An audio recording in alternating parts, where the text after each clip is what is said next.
1절, 2절, 3절 말씀 제가 한 절 읽고 여러분들 한 절 읽고 마지막 절은 같이 읽겠습니다. 헤롯 왕 때에 예수께서 유대 베들레헴에서 나심에 동방으로부터 박사들이 예루살렘에 이르러 말하되 유대인의 왕으로 나신 이가 어디시냐 우리가 북방에서 그의 발을 보고 그에게 군가를 안하라. 같이 읽겠습니다. 헤롯 왕과 온 예루살렘이 들고 소동한지라. 아멘. 작년 성탄주일에 저는 이 거꾸로 된 세계 지도를 보여드리면서 말씀을 전했었습니다. 올해도 이 지도를 다시 보면 좋겠습니다. 이 지도는 포항제일교회에 계시는 박영호 목사님이 빌립보서 주석에 있는 지도인데 그걸 가지고 왔어요. 이 지도를 보면 이게 왜 거꾸로 돼 있지? 라고 느껴지죠. 그죠? 근데 이건 과연 거꾸로 돼 있는 걸까요? 이 지도는 메가더라는 사람이 1979년에 호주를 여기 오스트리아 호주에 살아요, 이 사람이. 그래서 호주를 중심에 두고 거꾸로 이렇게 그려놓은 거예요. 우리한테 거꾸로죠. 근데 호주 사는 사람들 입장에서는 왜 너희들만 이렇게 하냐고 해서 이렇게 지도를 그려놓고 이게 바른 세계 지도라고 이렇게 표시를 해놨어요. 근데 사실은 지구가 둥글잖아요. 어디가 위고 어디가 밑이고 얘기할 수가 없겠죠, 사실은. 그래서 엄밀히 말하면 위도 아래도 없을 겁니다. 그런데 우리 인류가 지금껏 관습적으로 북쪽을 항상 위에다 두고 지도를 만들어 왔어요. 그래서 그 관습에 익숙한 우리가 이 지도를 보면서 이게 뒤집어졌구나 라고 생각하고 낯설게 느끼게 됩니다. 근데 우리에게 익숙한 지도는 이거죠. 마음이 괜히 편해지지 않아요? 익숙함이 갖는 무서움인데 사실은 북쪽에 여기 미국도 있고 여기 유럽도 있고 제일 처음에 이렇게 지도를 누가 제작했을까요? 세계 지도를? 이쪽에 있는 분들이 지도를 만들었겠죠. 힘 있는 나라 사람들이. 애초에 지도를 처음 그릴 때부터 북반구를 중심으로 지도를 그려왔기 때문에 이게 우리에게 익숙한 것입니다. 너무나도 익숙하기 때문에 이걸 뒤집어 볼 생각조차 우리는 하지 않을 거예요. 그런데 정말로 우리는 위에 있고 저들은 밑에 있다고 얘기할 수 있을까요? 그럴 수 없어요. 근데 아무리 봐도 우리에게 이 거꾸로 된 지도는 이상하고 어색해 보입니다. 왜냐하면 이게 우리에게 익숙한 것과 다르기 때문이죠. 그렇지만 익숙하다고 해서 꼭 옳은 건가요? 익숙하다고 꼭 옳다고 할 수는 없을 거예요. 하나님의 아들, 오늘 성탄절인데요. 하나님의 아들이신 예수께서 베들레헴의 아기로 태어나셨다고 하는 이 성탄의 소식은 사실은 이 세상에 대한 우리의 익숙한 이해를 완전히 뒤집어 버리는 것과 같은 충격적인 사실입니다. 원래 우리는 하나님께서는 어디 계신다고 생각하세요? 저 높고 영광스러운 곳에 계시는 게 그게 정상이다. 그게 정상이다라고 생각합니다. 그런데 예수님은 어디로 오셨습니까? 성탄절에? 가장 낮고 천한 곳에 태어나셨고 그런 자들을 찾아오셨으며 그 낮고 천한 자들에게 하나님의 나라를 선포하셨습니다. 말하자면 당시에 아주 익숙한 세계에 대한 이해를 뒤집어 놓으신 거예요. 이 세상은 부유하고 부자이고 그러니까 돈 많고 힘 세고 그리고 높이 올라간 자가 복되다라고 생각을 합니다. 그걸 성공했다 그렇게 얘기하죠. 그런데 예수님은 반대로 얘기하세요. 가난한 자가 복이 있다고, 우는 자가 복이 있다고, 연약한 자, 저는 온유한 자를 저는 연약한 자라고 번역하거든요. 연약한 자가 복이 있다고 말씀하세요. 그리고 예수님이 선포한 하나님의 나라에서는 항상 제일 뒤에 있는 자들이 제일 앞이 될 것이고 제일 앞에 있는 자들은 제일 뒤에 서게 되는 역전이 일어나는 나라라고 말씀하십니다. 식탁에 앉아서 먹는 사람이 큰 사람이에요? 아니면 일어서 섬기는 사람이 큰 사람이에요? 앉아서 먹는 자가 큰 사람이라고 당연히 생각하죠. 근데 예수님은 나는 너희들 가운데 서서 섬기는 사람으로 있다라고 그렇게 말씀을 하세요. 그러니까 예수님의 이런 말들은 다 이 세상의 익숙한 질서를 뒤집어 엎어 놓는 것처럼 보입니다. 하지만 뒤집어 엎어놓은 게 아니고요. 오히려 이 세상이 엎어놓은 거예요.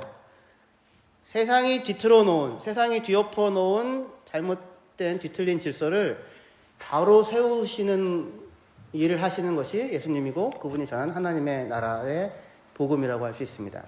오늘 본문은 동방에서부터 온 박사들이 예루살렘에 와서 유대인의 왕으로 나신 분이 어디 계시냐 이렇게 하는 묻는 물음으로 시작이 됩니다. 그죠? 같이 읽어보면 좋겠습니다. 예, 다시요. 시작. 헤롯 왕 때에 예수께서 유대 베들레헴에서 나심에 동방으로부터 박사들이 예루살렘에 이르러 말하되 유대인의 왕으로 나신 이가 어디 계시냐? 우리가 동방에서 그의 별을 보고 그에게 경배하러 왔노라 하니 헤롯 왕과 온 예루살렘이 듣고 소동한지라. 한번 따라해 볼까요? 유대인의 왕으로 나신 이가 어디 계시냐? 어디 계세요? 1번 예루살렘, 2번 베들레헴. 마음속에 있어요? 일단 베들레헴으로 오셔야 돼요. 베들레헴으로. 근데 이 1절에 보면 헤롯 왕 때 예수님이 어디서 태어나셨대요? 베들레헴에 태어나셨다 이렇게 얘기해요. 그죠? 베들레헴에 태어나셨다. 근데 박사들은 동방에서부터 와서 어디로 오냐면 예루살렘에 이르러서 물어요. 도대체 유대인의 왕으로 나신 이가 어디 계시냐? 이 동방에서 온 박사들은 하늘에 있는 별들을 관찰하던 사람들이었어요. 하늘을 관찰하다가 동쪽에서 한 별을 보게 되었는데 그들은 이것이 유대인의 왕 메시아의 태어남을 알리는 별이라고 생각했어요. 그들이 어떻게 유대인의 왕 메시아가 태어날 것임을 알게 되었고 또 이 별이 메시아의 별임을 알게 되었는지는 분명히 알 수 없어요. 하지만 아마도 포로로 끌려갔던 유대인들에게서 메시아와 그의 별에 대한 이야기를 들었을 거예요. 근데 유대인의 왕으로 인류의 구원자가 될 메시아의 탄생을 알리는 이 별을 보고서 이들은 예물을 준비해가지고 멀고 먼 길을 떠나서 유대 땅으로 오게 돼요. 이들이 어디서 왔는지 정확하게 알 수는 없지만 유대인들이 포로로 끌려갔던 바벨론에서부터 이들이 왔을 수 있거든요. 여기가 천문학도 굉장히 점성술도 발달하고 그러면 120일 정도의 거리예요. 4달 동안. 4달 동안을 걸어서 유대 땅으로 오게 돼요. 어디로 왔어요, 근데? 예루살렘에 도착합니다. 사실은 예수님은 요 베들레헴이라고 한 8km밖에 안 떨어져 있거든요. 자, 베들레헴이라고 하는 당시로서는 아주 작은 고을에 불과한 곳에서 태어나셨는데 동방 박사들은 예루살렘으로 가요. 왜요? 예루살렘이 유대 땅의 중심지니까. 거기가 수도니까. 그리고 거기에 왕 헤롯이 왕으로 다스리고 있고 거기에 궁궐이 있으니까. 그러니까 이들은 당시 유대인의 왕이었던 헤롯 왕이 다스리는 궁궐에 와서 묻는 거예요. 유대인의 왕으로 태어나신 분이 어디 있습니까? 그러니까 예수님이 어디 태어났을 거라고 생각을 하는 거예요? 왕궁에. 왜요? 예수님 누구니까? 왕이니까. 그죠? 그런데 이들의 얘기를 듣고는 헤롯과 온 예루살렘 사람들이 기겁을 하고 놀라서 큰 소동이 일어납니다. 헤롯 왕은 지금 어디에 있습니까? 예루살렘의 궁궐에 있습니다.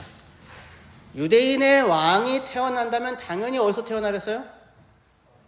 궁궐에서 왕궁에서 태어났을 것이라고 동방박사들은 생각을 했던 겁니다. 그게 동방박사나 우리들이나 다르지 않은 익숙한 세계에 대한 이해예요.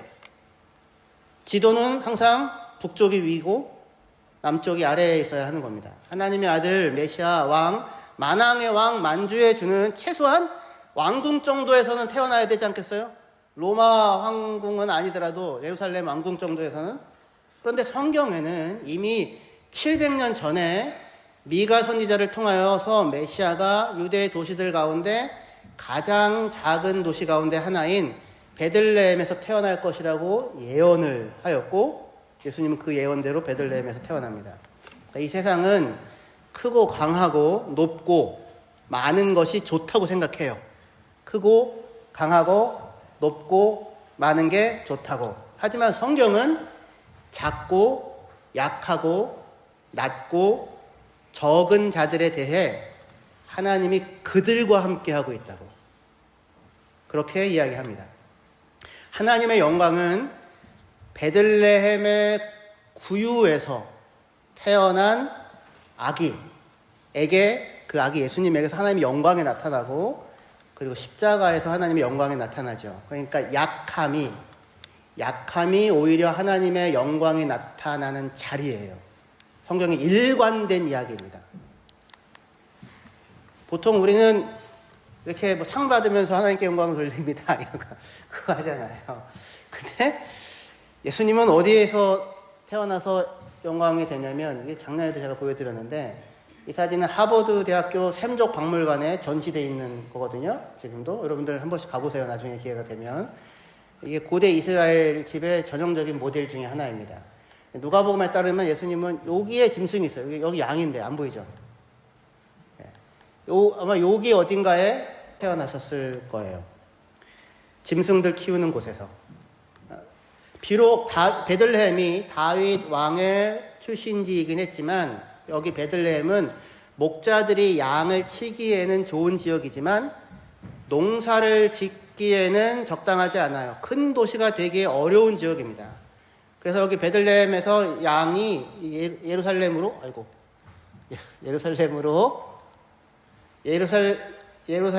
양을 바치는 그 공급하는 지역이었었어요. 큰 도시가 되기 어려운 작은 곳 베들레헴에 예수님이 태어납니다. 예수님이 태어났을 때 하늘에 나타난 별, 그 동방의 박사들이 별을 보고 오잖아요. 그뿐만 아니라 이 베들레헴에서 이 목자들입니다. 목자들이 양을 치고 있는데, 이 양을 치던 목자들이 어마어마한 장면을 봐요. 하늘에 여기가 이쪽에 지금 이 사람들이 어디를 보고 있죠? 이쪽을 보고 있겠죠? 이쪽에 뭐가 있을까요? 그렇지, 천사, 천군 천사. 영광을, 이 천사들이 나타나서 막 어마어마한 노래를 부르고 장관을 펼쳐 보이는데, 그걸 보는 관객이 누구야? 겨우 이 사람들, 이 목자들을 위해서 이 어마어마한 광경을 연출하고 계세요. 그리고는 이들에게 가서 너희가 무엇을 보았는지, 아기가 태어났으니 그에게 가서 이 놀라운 일을 전해줘라 라고 그렇게 얘기를 하세요. 그러니까 하나님의 아들인 예수님 자신이 가장 낮고 천한 곳으로 오셨을 뿐만 아니라, 그분이 오셨다고 하는 그 소식을 보여주고 전달해주는 첫 번째 증인도 가장 작고 연약한 사람들이었다고 하는 거예요. 세상은 이 힘과 권력을 추구하고요. 그래서 어떻게 해서든지 다른 사람들보다 조금이라도 높아지려고 합니다. 저는 애시당초에 포기했거든요. 키높이 구두를 신어도 알 수가 없는 주님께서, 저는 하나님의 나를 너무 사랑하신다고 항상 생각합니다. 낮은 곳에 가까이 마시는 하나님을 늘 느끼니까. 그런데 세상은 힘과 권력을 추구하여 어떻게든지 다른 사람들보다 조금이라도 높아지려고 합니다. 그래서 바벨탑의 지구라트를 하늘 꼭대기까지 닿겠다고 하며 탑을 쌓아요. 바벨론의 지구라트가 그렇고, 이집트의 피라미드도 높게 왕들이죠, 쌓고요. 그리스의 아크로폴리스도 이렇게 높은 곳에다가 지어놓습니다. 왜 이렇게 높이와 크기에 집착할까요? 없어서 그래요. 가난해서. 불안하기 때문에. 강해서가 아니고요, 강해 보이고 싶은 거예요. 하지만 진정으로 높으신 하나님은 어떻게 하십니까? 높은 곳이 아니라 낮은 곳으로 내려오셔야만 하죠. 높은 곳에 계시니까. 낮은 곳으로 내려오셔서 낮은 자들을, 우리들을, 저와 여러분들을 만나주시고, 우리들의 고통과 가난과 불안과 두려움을 어루만져 주시고, 그리고 그들에게 자신이 가지고 있는 풍성한 것을 나누어 주십니다. 이러한 낮아짐에서 영광이 나타나요. 세상의 높아짐에 대한 추구는 그게 영광이라고 생각하지만, 그건 영광이 아니고요, 허영입니다. 텅 빈 영광이란 뜻이에요. 영광은 자기를 비우는 것에서만 나타나지 더 많이 가지는 것으로는 나타나지 않습니다. 결코. 우리가 지난 주일날 저랑 목사님이랑 우리 최정수 검사님이랑 우리 강래현 집사님이랑 같이 선물 이렇게 바구니 들고서 빨간색 바구니 들고서 이렇게 갔거든요. 그래서 그 초인종 누르고 누구십니까 나와서 저희가 줬어요. 램사인 한인교회에서 크리스마스 선물이에요. 이렇게 해서 줬는데 너무나도 기뻐하고 행복해 하시더라고요. 이게 그걸 제가 다 가지고 있을 수도 있죠. 제 차에 싣고 다닐 수도 있습니다. 영광스럽습니까? 더 많이 챙겨 놓으면 영광스럽습니까? 나 이딴 만큼 갖고 있어. 영광스럽습니까? 절대로 그런 것에서는 영광이 나타나지 않아요. 더 많이 가지는 것에서는 영광이 나타나는 게 아니라 자기의 것을 비우는 것에서 영광이 나타납니다. 그런데 인간은 가난하기 때문에 비울 것이 없어서 가지려 하고 올라가려고 하고 그게 영광이라고 생각하지만 모든 것을 가지신 예수님은 자기를 비우실 수 있는 거예요. 있기 때문에. 하버드 출신으로 몽골 선교사로 가셨던 이용규 선교사님이 내려놓음이라는 책을 쓰셨잖아요. 하버드 그 학위를 놓고 몽골 선교사로 내려놓았다 이런 거죠. 그래서 교회에서 많은 사람들이 내려놓음이라는 말을 그 이후부터 막 쓰게 되었어요. 근데 사실은 말이 안 되는 얘기입니다. 왜냐하면 자기 것이 있는 자라야 내려놓는 게 가능해요. 근데 우리에게 있는 것 중에 받지 않은 게 뭐가 있습니까? 그리고 그게 과연 정말로 내려놓을 만한 높음이거나 있음일까요? 세상에 생각하는 높음과 있음을 하나님도 높고 있다고 생각하실까요? 바울은 자기의 자랑이었던 것을 배설물로, 배설물 뭔지 알죠? 쓰레기나 똥 같은 걸로 여겼다고 해요. 그것이 자기가 예전에 자랑이었던, 나는 뭐 히브리인데 히브리이고 공부 많이 했고 뭐 어떤 뭐 이런 거요. 혈통 좋고 뭐 이런 거요. 서울대 출신이고 뭐 이런 거죠. 근데 그것이 이전에 자랑이었는데, 근데 그것이 자기에게 돌아보니, 예수님을 만나고 보니 결코 이익이 아니고 손해였다, 손실이었다라고 하는 것을 알게 됩니다. 그래서 그것을 버려요. 배설물이라고 생각하고. 근데 배설물을 내려놓는다고 얘기해요? 배설물을 내려놓습니다. 이거 이상한 얘기죠. 우리의 생각이 얼마나 이 세상의 영광에 길들여져 있는지를 나타내는 말이 역설적으로 내려놓음이라고 할 수 있을 거예요. 예수님은 자기를 비우고 자기를 내려놓으셨지요. 우리는 어떻게 해야 될까요? 어떻게 비울 수 있을까요? 아무것도 없는 자라고 하는 것을 고백하며 예수님께 나아가는 것이 우리가 할 일입니다. 가난한 나, 은혜를 구하며 그에게 나아가는 것. 그럴 때 주께서 우리에게 당신의 영광을 채우시고 그 채우신 영광으로 우리가 주변에게 그의 영광을 나누고 전달하며 살 수 있는 것입니다. 마지막으로 그림 2개만 볼게요. 이 그림은 마리아가, 여기 마리아예요. 여기 천사들이라고 할 수 있는데 여기 예수님이거든요. 어디예요 여기가 지금? 마곡간입니까? 황궁이에요. 황궁. 예수님 어디 태어나셨어요? 이 그림에 따르면 황궁에 이게 영광이에요? 물론 이 그림은 구리네 발트라고 하는 사람이 1500년대에 재단화로 그린 거예요. 이거를 펼쳐놓으면 이게 나오고요. 닫아놓으면 예수님 십자가에 달려 계십니다. 그래서 그 닫아놓은 십자가에 달려있는 예수님인데 펼치면 예수님은 사실은 이렇게 영광스러운 분이었다. 아마 그걸 나타내려고 구리네 발트는 이렇게 그렸던 것 같아요. 그런데 그냥 이 그림만 딱 놓고 보면 예수님 어디서 태어난 것처럼 보이냐면 황궁에서 태어난 것처럼 보여요. 이것만 보면 결코 영광이 아닙니다. 그런데 오늘날 교회도 예수 믿는 사람도 이게 영광이라고 생각할지 모르겠어요. 그러면 지도를 거꾸로 뒤집어 놓는 것입니다. 마지막으로 이 그림 볼게요. 렘브란트라는 사람이 그린 목자들의 경배하는 목자들이라고 하는 그림이에요. 주여. 예수님 어디 계실까요? 여기 예수님 있어요. 그죠? 여기 예수님? 여기에 할아버지가 이렇게 등을 들고 있거든요. 여기 목자들입니다. 목자 2사람이 와서 경배해요. 마리아와 요셉입니다. 그리고 여기에 부부예요. 요 부부가 어린 아이를 들고요. 이렇게 들어주고 있어요. 예수님 보라고 이렇게. 그리고 여기 정말 안 보이는데 여기 개가 한 마리가 있고요. 여기 소년이 있습니다. 소년이. 여러분들 잘 보시면 보일 수 있어요. 소년이 있고요. 여기 얌치는 개가 있고요. 여기에 목자 2명이 있는데 한 목자는 애를 안고 있어요. 그러니까 지금 만왕의 왕 만주의 주 가장 영광스러운 그 자리, 그 빛나는 그 자리, 참된 영광이 나타나는 그 자리에 어린 아이와 목자들과 개와 소년과 이런 사람들이 옹기종기 모여 있는데 여기에 하나님의 영광이 비치고 있습니다. 이게 크리스마스예요. 랩사인 하나님교회 오늘 우리 크리스마스 성탄절을 맞아서 예배 드리잖아요. 이곳이 영광스러운 곳임을 알아볼 수 있는 눈이 저와 여러분들 모두에게 있기를 주의 이름으로 축원합니다. 여러분들의 인생에, 여러분들의 삶 가운데 예수의 영광이 담겨져 있습니다. 기도하시겠습니다.